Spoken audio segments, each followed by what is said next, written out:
Hello everyone, welcome back to the channel. Today we are reporting on a major breaking development in the Middle East. Reports are coming in that the Israeli Naval Command Center has been completely flattened by what sources describe as a coordinated strike, carried out by a regional alliance. This event is sending shockwaves across the region and drawing swift international reactions.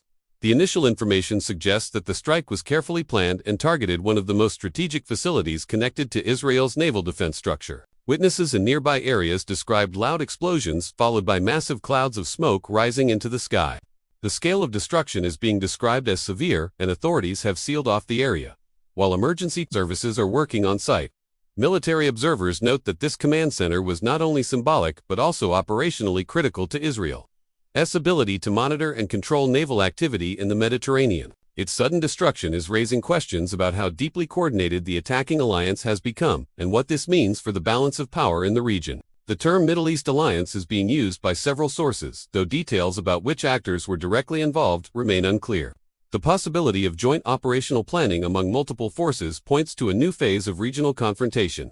At the same time, Israeli leadership is under pressure to issue an official response, yet so far statements have been limited and carefully worded. Officials are meeting in closed sessions to assess the full scale of the damage and to plan the next steps. The question remains whether Israel will immediately retaliate or wait for further confirmation of who carried out the strike. Regional experts warn that this incident could ignite a chain reaction with potential for further escalation across multiple fronts. Tensions were already high before this attack, but now the destruction of such a high-value military asset marks a turning point in the conflict. Now let's analyze the key takeaways from this breaking report. The use of the term Middle East Alliance indicates a notable shift in the regional dynamics. This suggests a level of cooperation not seen before, challenging the traditional view of fragmented and independent actors. Several sources are using the term Middle East Alliance. However, the specific composition of this alliance and the nature of its cooperation remain unclear. The reported use of cruise missiles and/or drones points towards a sophisticated level of coordination and technical capability. This challenges the conventional wisdom about the military capabilities of regional actors. The targeting of a naval command center is a bold move, reflecting a high degree of operational planning and confidence on the part of the attacking force. This raises questions about the level of risk they were willing to accept and the potential intelligence failures on Israel's part. The scale of destruction and the official description of the damage as severe suggest that this was a highly effective strike. It highlights the potential vulnerabilities of Israel's naval infrastructure and its command and control systems. Israel's response options are influenced by a range of factors, including the need to uphold its security interests, domestic political pressures, and the potential for wider regional escalation. The absence of an immediate and direct response may be interpreted as a sign of hesitation or weakness, potentially emboldening opposing forces. On the other hand, a measured response could be seen as restraint and a de-escalatory move. The international community is closely monitoring the situation, with various actors calling for restraint, de-escalation, and diplomatic solutions. The effectiveness of these calls and the potential for mediation efforts will depend on the interests and priorities of key external players. Now, let's examine the possible scenarios that could unfold based on this breaking report. In the short term, there is a possibility of an immediate Israeli response. This could involve airstrikes, missile attacks, or cyber operations aimed at known locations associated with the opposing forces. The choice of targets and the intensity of the response would signal Israel's resolve and could shape public perceptions of its capabilities and intentions. A more measured response could include diplomatic protests, calls for international condemnation, and the convening of emergency meetings at the United Nations or other multilateral bodies.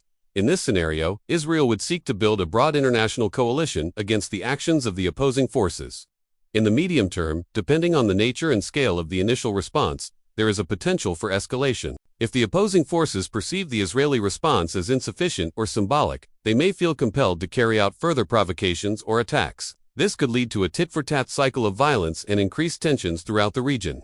Additionally, external actors may seize the opportunity to advance their own interests or escalate their involvement in the conflict. In such a scenario, we may witness a broader regional war involving multiple actors. In the long term, regardless of the immediate response, the damage to Israel's military infrastructure and prestige will have lasting consequences. Israel will likely invest in defensive and offensive measures to protect its vital assets and deter future attacks.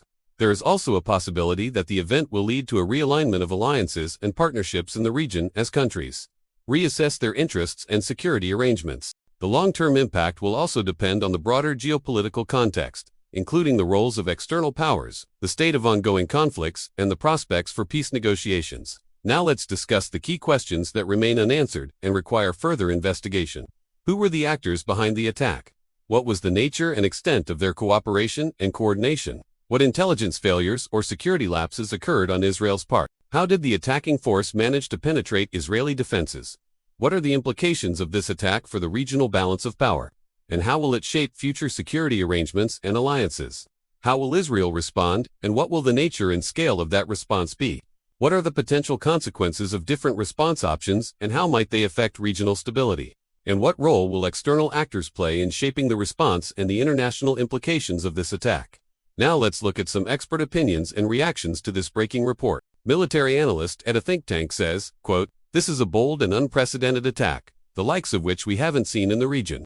The targeting of a naval command center shows a high degree of operational coordination and a clear understanding of Israel's military infrastructure." A political science professor at a university comments, "The use of the term Middle East alliance signals a significant shift in the regional dynamics. We're seeing a convergence of interests and capabilities that is challenging the traditional balance of power." A senior fellow at a research institute notes the international community has a vested interest in preventing further escalation. The targeting of a naval command center carries significant risks to regional stability and freedom of navigation. Now let's consider the broader implications and lessons that can be drawn from this breaking report. Regional cooperation and alliances. The attack highlights the growing potential for cooperation and coordination among regional actors. It challenges the assumption of fragmented interests and non-state actors and underscores the need for a comprehensive regional approach in security and diplomacy. Military capabilities and planning. The sophistication of the attack demonstrates the evolving military capabilities and planning in the region. It underscores the importance of investing in intelligence gathering, early warning systems, and robust defense infrastructure. Intelligence failures and security lapses. The successful targeting of a key military asset points to potential intelligence failures or security lapses on Israel's part. It highlights the need for continuous vigilance, adaptability, and rigorous security protocols. It is important to continue following this breaking report as the situation is rapidly developing and there are still many unknowns. The coming days will likely shed more light on the various aspects of the attack and the implications for the region. The true mastermind behind this Naval Command Center attack is not yet fully revealed, but here's what we know.